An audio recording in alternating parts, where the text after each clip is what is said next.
галантна работа и иска да си починете до края на деня. Звучи чудесно! О, ето те, Пери! Може да прекараме остатъка от деня заедно с теб!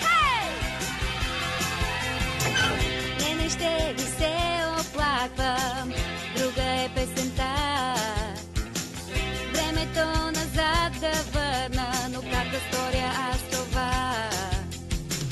Да си поделим по сандвич или пък гледката. Маймунките дали са в клетката? О, хайде, нека споделим деня един с друг. Нека да запомним, че били сме тук. Ден прекрасен, за да построим мечти.